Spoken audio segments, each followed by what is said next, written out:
Mbote Nabiso, tozali kokoba se kokoba na enseignement Nabiso, oyo to intitulaki la profondeur de la repentance. Lelo toza na 5e partie, oyo to intitulé thème Nabiso, la soumission à la volonté de Dieu.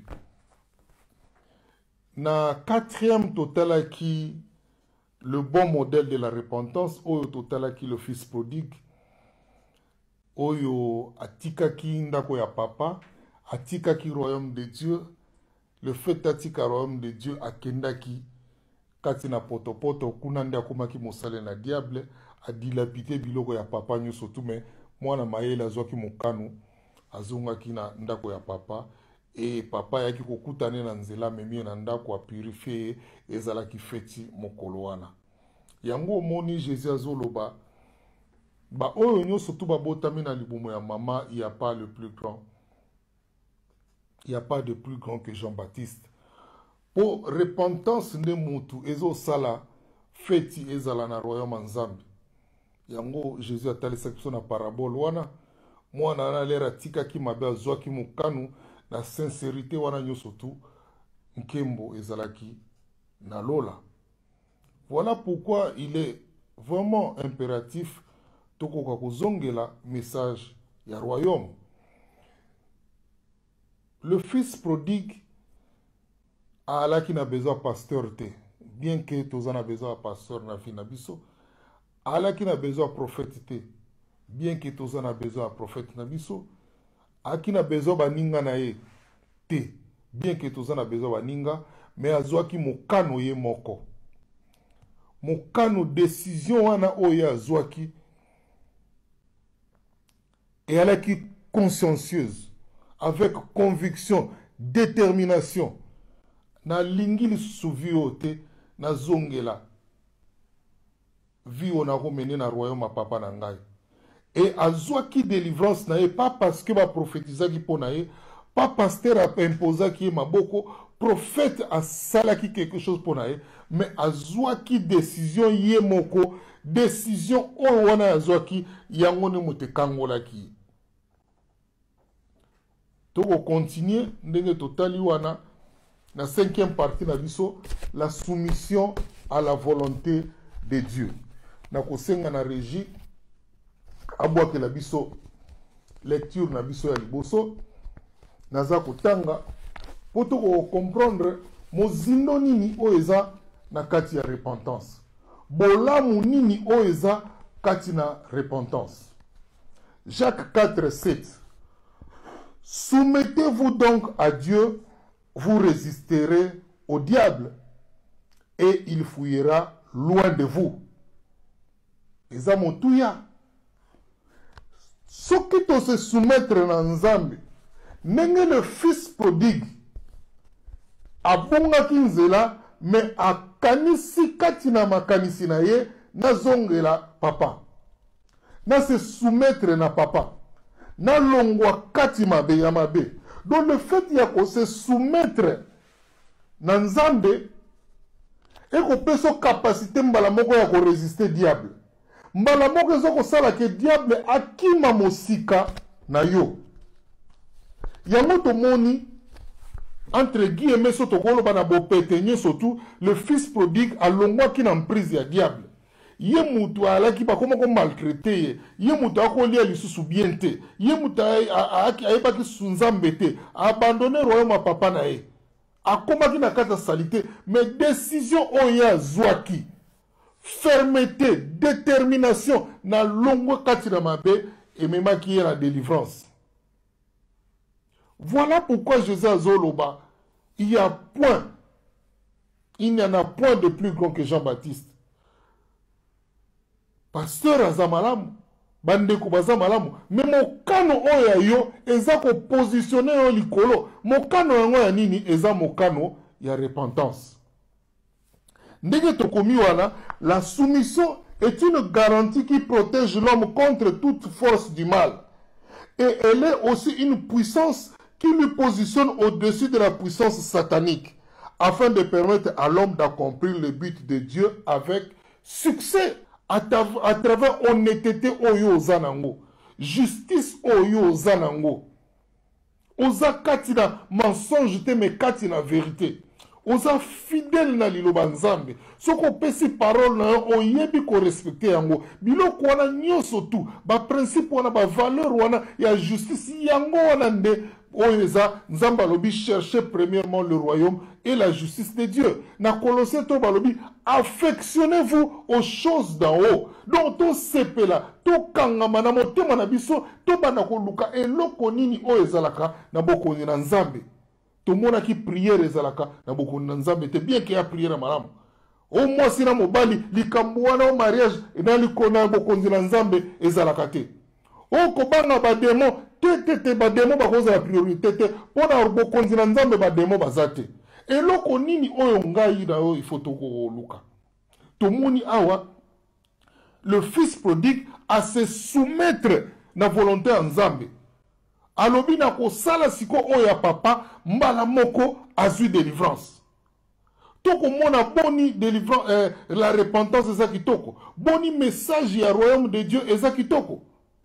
Tomekana nuko tanga na Deutéronome 28 1 à 14. Mais toko tanga kaka extrait oyo muke. Mais na bandako so toko tanga nyoso tout. Si tu obéis à la voix de l'Éternel ton Dieu en observant et en mettant en pratique tous ces commandements que je te prescris aujourd'hui, l'Éternel ton Dieu te donnera la supériorité sur toutes les nations de la terre. Voici toutes les bénédictions qui se répandront sur toi et qui seront ton partage. Lorsque tu obéiras à la voix de l'Éternel ton Dieu, tu seras béni dans la ville et tu seras béni dans les champs. Mais ce total, dans Deutéronome 28, 15 à 68, Babi, si tu désobéis, voici les malédictions aux à la partage. Mais biso toza kunate, biso toza na tonani. Balobi, si tu obéis en observant et en mettant en pratique tous ces commandements que je te prescris aujourd'hui. Tant que balobi, cherchez premièrement le royaume et la justice de Dieu. Donc, nati kananu nyoso tout. Attends naza malade, est-ce que na royaume nzambe malade ezalakate? Donc maladi nanga ekoko empêcher ngate na tambola na bonzambe. Na finga, na yiba, na lokuta ekoki ko empêcher ngaite. Banzala nanga ekoko empêcher ngate na sala na sala makamwa mabe. Parce que na royaume nzambe biloko nyonso tu wana ezate. Donc soki nga naza ko observer, ndeko yo soko za ko observer.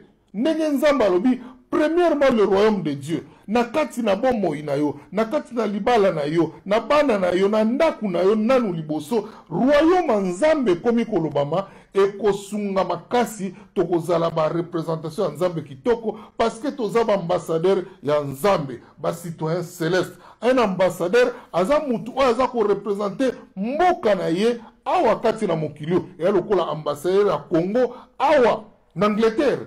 Donc, aza awa pona alobaka makambo koko pona makambo na ete mais atindie awa en Angleterre pona makambo ya Congo. Donc, la soumission est une garantie qui protège l'homme contre toute force du mal.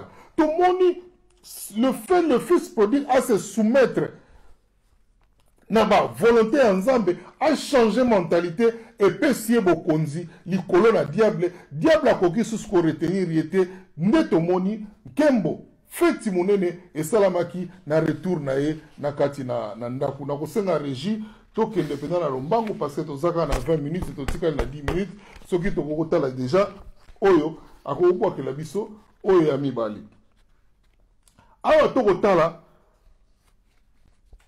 l'opposition satanique. La soumission est une puissance négatomonienne. Elle est une arme redoutable de Dieu destinée à ses enfants pour pas que nous soyons de proie au service du diable, car le diable s'acharne et s'oppose farouchement en déployant toute sa puissance maléfique pour nous empêcher à la soumission de la volonté de Dieu. Donc, eloko oyo, il y a soumission diable à l'inga angote. Diable alinga kabana na nzambe ba se soumettre te pour ceux qui va se soumettre na nzambe bako tokozwa d'office bokonzi likolo na ye. Donc soumission za arme moko redoutable nzambe apesa biso. Mais okotala basiatique ba maghrébin ba yebi eloko nini wana soumission. Mais biso ba congolais ba africain eza na biso pasi poto se soumettre na volonté ya Nzambe. Deuxième point, le principe de la soumission à la volonté de Dieu est impératif pour que l'unité et le gouvernement spirituel s'appliquent à tous égards dans la vie des fils de Dieu. Unité koko salamate, soki nga naza soumite. Soki moi si na naza soumite. Soki naza soumi na pasteur te. Soki naza soumi na boss na nga na musala te. Tokoko zala na bomoko te. Ezali soumission de mutu et salaka ke tokoma na bomoko. Et puis tokoma gouvernemental. Tokoma na force soki to lobby eloko boye ekoki ko sala esala mimbala moko. Troisième, la destinée prophétique de nos entreprises dépend de la capacité de notre soumission à la volonté de Dieu, surtout par rapport à l'ordre établi dans un leadership, à l'exemple de Dieu le Père, Dieu le Fils, Dieu le Saint-Esprit. Tout le monde a un modèle de soumission. Il y a le Père, Oyo azako ordonné surtout, et le Fils azako exécuté, Oyo le Père, et le Saint-Esprit azako exécuté, Oyo le Fils. C'est de la même manière, bisope, il faut tout respecter ordre wana. Koyeba ko to sa patron na musala, koyeba ko respecter pasteur na yo parce que za soumission na ye, koye moi si pe ayeba ko respecter mobali na ye. Mobali pe ayeba ko respecter Nzambe. Il est très important de comprendre que la soumission, sans la soumission, tokoko zala na bonzambe te. Tozo continuer. Le but de la soumission. Pour la nini, Nzambe alingi to se soumettre. Et ça kapona à rendre biso meilleur. A comme ça biso na bizalela kitoko, to koma puissant. But na ngo yangwana. Nego to kotala na Josué 1:7-8. Josué, fortifie-toi et prends courage. Car c'est grâce à toi que ce peuple héritera du pays que j'ai juré à leur père de leur donner. Seulement fortifie-toi et bon courage en observant et en mettant en pratique toute la loi que je t'ai prescrite, que t'a prescrite Moïse, mon serviteur. Ne t'en détourne ni à droite ni à gauche. Ce qui Nzambe a lobby chercher premièrement. Donc, tu ne se détourner ni à droite ni à gauche. Yoka balobi afin de réussir partout où tu iras. Que ce livre de la loi ne s'éloigne pas de ta bouche. Tu y méditeras jour et nuit pour observer et mettre en pratique tout ce qui est écrit. Le message du royaume, et répentez-vous, car le royaume de Dieu est là. Nous ne pouvons pas être proches de Dieu, ce qui tout respecter à la lettre T, ce qui doit agir fidèlement selon Nzambete. Si koyo, tu peux sa explication dans définition et soumission. Vraiment, tozo kenena lombangu pona tosala yango mike mike. La soumission vient du mot grec qui est upotasso. Upotasso est un choix volontaire, une conviction du cœur de l'homme qui s'efface complètement pour servir le but de Dieu conformément à sa divine mission. Et même pour la femme illuminée qui s'efface complètement volontairement afin de servir Dieu en se mettant à la mission de son mari. C'est ce que nous appelons la mort en soi. Ce qui totali kombo soumission eza momoko baka momi balé basangisa na moko soumission. Travailler pour le compte de Dieu, travailler pour le compte de son pasteur, travailler pour le compte de son employeur, travailler pour le compte de son mari. Yango ne mutu elingoloba soumission.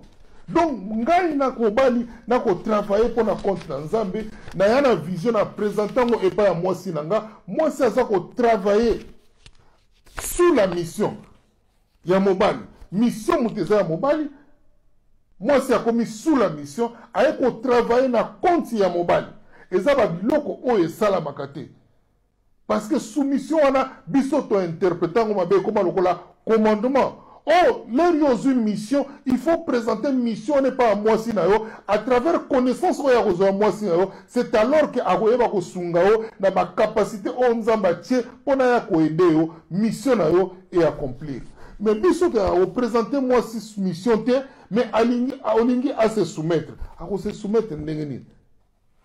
C'est ça le grand problème. Toujours continuer, tout le monde 1 Pierre 3:6. Sarah qui obéissait à Abraham l'appelait son Seigneur. C'est d'elle que vous êtes devenus les filles en faisant ce qui est bien, sans vous laisser troubler par aucune crainte. Sarah azalaki kobenga Abraham, Seigneur, Seigneur ni kolobani. Na wite pa ina yo, moi si a wite pa mobali. Sans toi je ne peux rien. Avec toi je peux tout. Sans toi je n'ai pas de vie. Je dépends de toi. Yangwana ne erobenga Seigneur. Yangwana ne soumission. Donc il faut ngai na se soumettre na Nzambe, moi si se soumettre na Nzambe, na nzela ya mission na ngai. En se soumettant na ngai, azako se soumettre mbala moko na Nzambe. Et ça important to comprendre makambo oyo Sarah azalaki kobenga Abraham son Seigneur. Azalaki ko dépendre epai na ye. De la même manière ngai pe na ko dépendre epai ya Nzambe. Eza lokola mbisi soko bimisi na mai suka ko ningana me akokufa.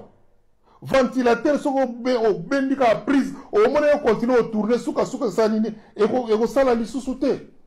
Nzete soko longole ngona matiti parce que sa source d'alimentation suka mona nini ekokufa.